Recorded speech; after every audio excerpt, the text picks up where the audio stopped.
Graph जिस chapter में पढ़ा जाता है उसका नाम है दो चरों वाले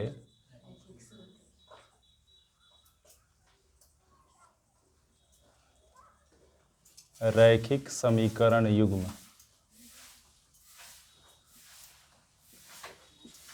दो चरों वाले रैखिक समीकरण युग्म, ठीक है। दो चरों वाले रैखिक समीकरण युग्म,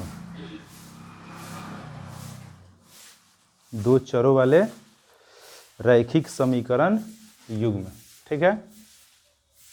तो 9th क्लास में याद कीजिए, रैखिक समीकरण के बारे में हम लोग पढ़े थे। जैसे एक समीकरण लेकर ax plus by plus c बराबर 0, ठीक है।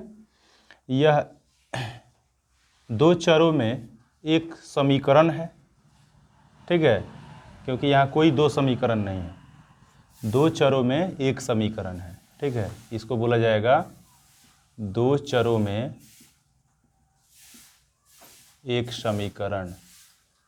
ये दो चरों में एक क्या है, समीकरण है। दो चर कौन कौन से हैं, तो x हैं और y है, ये दो चर हुए, ठीक है। लेकिन यहाँ हम लोग को पढ़ना है इसके युग्म के बारे में। युग्म का मतलब होता है पेयर, अर्थात जोड़ा, ठीक है। तो जब भी इसके युग्म की बात होती है तो यहाँ पर हम इसको, जैसे यहाँ पर हम लेते हैं युग्म के रूप में लेते हैं a1x plus b1y plus c1 equal 0। यह एक समीकरण हो गया। दूसरा ऐसे ही आप बोल सकते हैं, यहाँ a2x चर नहीं बदलता है, केवल ये हम a1 a2 मान सकते हैं। तो यहाँ पर क्या हो जाएगा, b2 हो जाएगा और यहाँ पर c2 इक्वल 0। इसको हम एक समीकरण मानते हैं और इसको दूसरा समीकरण मानते हैं। इसकी स्थितियाँ होती है 3। समीकरण की 3 स्थितियाँ होती है और तीनों स्थितियाँ ग्राफीय और ज्यामितीय निरूपण को दर्शाती है। समीकरण की स्थितियाँ, पहली स्थिति होता है a1 by a2 equal b1 by b2 equal c1 by c2। मतलब यह a1 और a2 x के गुणांक होते हैं, b1 और b2 दोनों में ही y के गुणांक होते हैं और c1 और c2 अचर पद कहलाता है क्योंकि इसके साथ कोई भी चर नहीं है। तो समीकरण की स्थितियों में पहला स्थिति है a1 by a2 equal b1 by b2 equal c1 by c2। यहाँ ध्यान दीजिए कि a1 by a2 b1 by b2 के इक्वल है और ये दोनों मान भी each other c1 by c2 के इक्वल हैं। तो अगर ऐसा हो कि a1 बाई a2 इक्वल हो b1 बाई b2 के और c1 बाई c2 के, तो इस स्थिति का जो ग्राफीय निरूपण होता है, जो ग्राफ में हम लोग पढ़ेंगे, अभी ये इसका स्टार्टिंग है, तो जो ग्राफीय निरूपण होता है, जो ग्राफीय निरूपण होता है, ठीक है, वह होता है समपाती रेखाएं।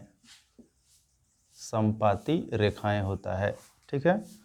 और इसका एक और होता है बीजगणितीय हल।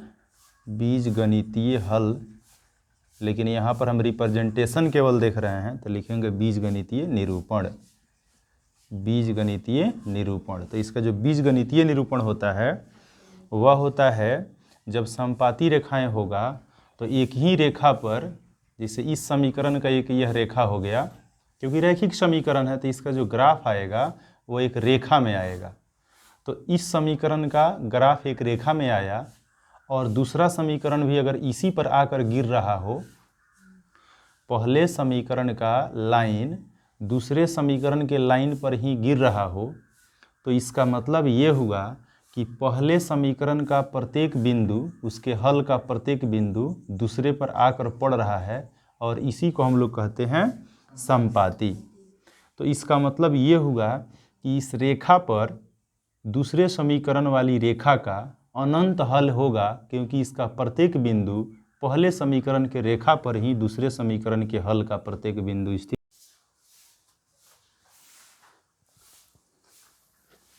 तो इसका जो बीजगणितीय निरूपण होगा वह अपरिमित रूप से अनेक हल माना जाएगा, अनेक हल।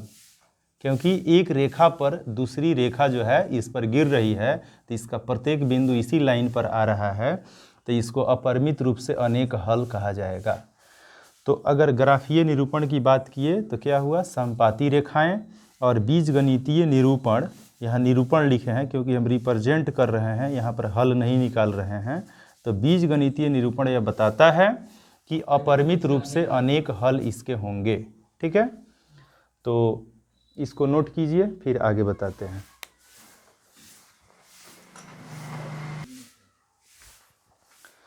एक बात और इसमें हम लोग जानेंगे, ठीक है। ग्राफीय निरूपण तो हम लोग को पहली स्थिति का पता चल गया कि ग्राफीय निरूपण क्या होगा, समपाती रेखाएं होगा, ठीक है। और बीजगणितीय निरूपण क्या होगा, अपरिमित रूप से अनेक हल होगा। एक और स्थिति होता है, जैसे पूछता है कि युग्म के बारे में कि इसका युग्म क्या है, तो इस समीकरण का जो क्या है निरूपण है, ठीक है, इसका जो दोनों समीकरण का जो युग्म है, ये युग्म कहलाएगा आश्रित युग्म, आश्रित। क्योंकि दोनों समीकरण एक ही लाइन पर आ रहे हैं, दोनों समीकरण का हल एक ही लाइन पर आ रहा है, इसीलिए इसको हम आश्रित युग्म कहते हैं। इस बात पर भी ध्यान रखिएगा। दोनों समीकरण यानी समपाती वाला, जो समपाती रेखाएं वाला का जो समीकरण युग्म होता है वह आश्रित युग्म कहलाता है। समपाती रेखाएं का जो समीकरण युग्म होता है वह आश्रित युग्म कहलाता है, क्योंकि एक रेखा के जो होता है वह दूसरी भी जो है उसी पर ही होता है, यानी एक रेखा पर ही दूसरी रेखा पर पड़ी होती है, क्योंकि इसका प्रत्येक बिंदु इसी पर होता है, इसीलिए इसको हम आश्रित युग्म भी कहते हैं। तो पहला स्थिति अच्छा समझ में आ गया।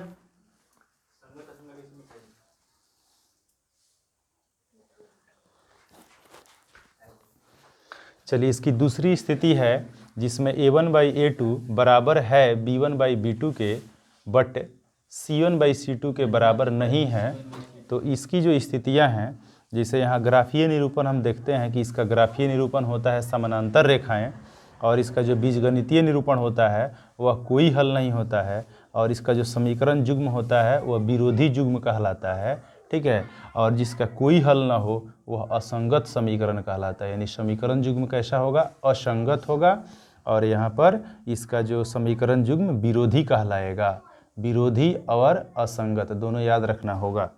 यह दोनों इम्पोर्टेंट है कि a1/a2 इक्वल हो b1/b2 के, इज नॉट इक्वल हो c1/c2 के, तो इसका ग्राफीय निरूपण समानांतर रेखाएं होता है, बीजगणितीय निरूपण कोई हल नहीं, और समीकरण युग्म विरोधी और असंगत होता है।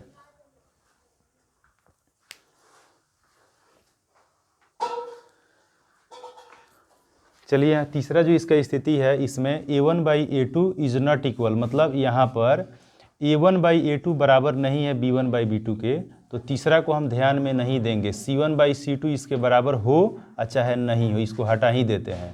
इसीलिए यहाँ पर अगर a1/a2 बराबर नहीं हुआ b1/b2 के, तो इस कंडीशन का जो ग्राफीय निरूपण होता है वो प्रतिच्छेदी होता है, यानी एक दूसरे का यह दोनों समीकरण काट करके जाता है, ठीक है।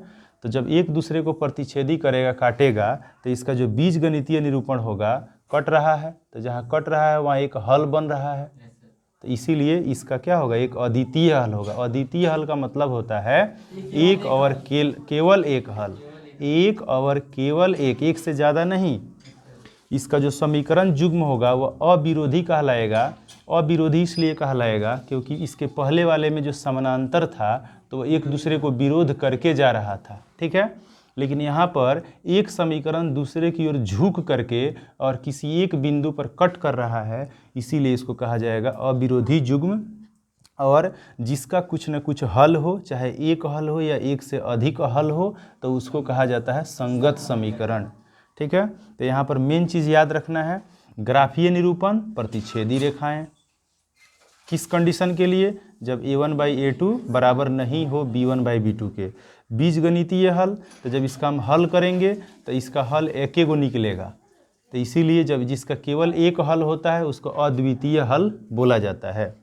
समीकरण युग्म अविरोधी होगा क्योंकि एक दूसरे की ओर झुक करके किसी एक बिंदु पर काटते हुए ये समीकरण दोनों जो है वह जा रहा है, दोनों रेखाएं, इसीलिए इसका जो है इसको हम बोलेंगे अविरोधी युग्म।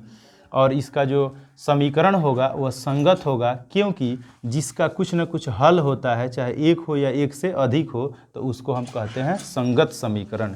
तो यह तीनों स्थितियां हो गई। अब आइए एग्जाम्पल से समझिए इसको।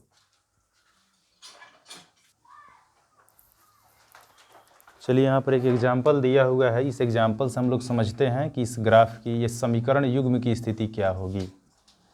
तो जैसे देखिए यहाँ x है, यहाँ भी x है, ठीक है। तो ये पहले वाला मान a1 है, इसका मतलब कि a1 का मान हो गया 2। यहाँ y है, यहाँ भी y है, तो y के पहले क्या है b1 है, लेकिन इसके पहले कुछ नहीं है तो यहाँ 1 मानेंगे और b1 का मान हो गया 1। अचर पद c1 है, c1 का मान 5 है, तो c1 बराबर 5 लिख देंगे।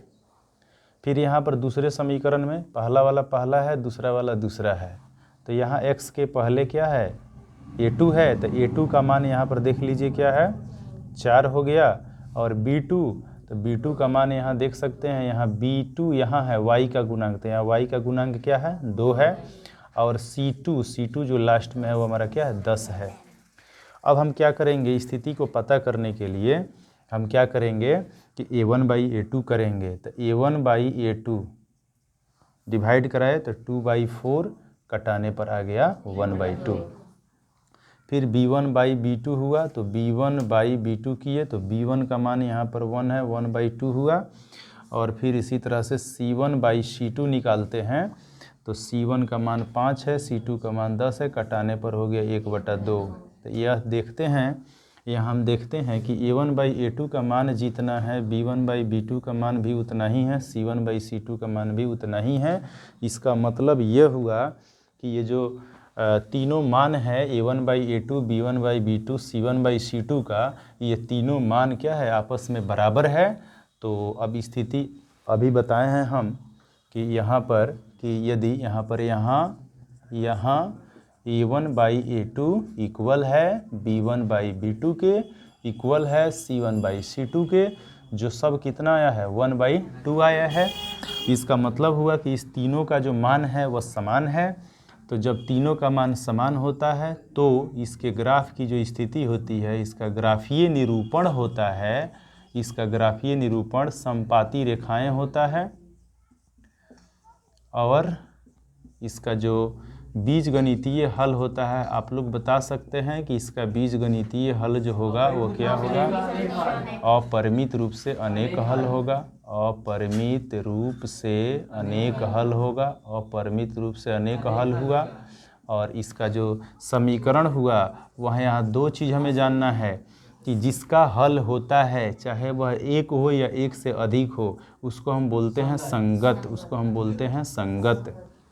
दूसरी बात कि ये जो है ये इसका जो ग्राफीय निरूपण है समपाती रेखाएं हैं, मतलब एक पर ही दूसरा इसका जो है रेखाएं एक दूसरे पर ही आश्रित है, तो इसीलिए इसको हम लोग आश्रित युग्म भी बोलेंगे। तो बीजगणितीय हल इसका अपरिमित रूप से अनेक हो गया, ग्राफीय हो गया समपाती, और जो समीकरण का युग्म हुआ वह संगत हुआ और आश्रित हुआ। तो ये रहा आपका आंसर।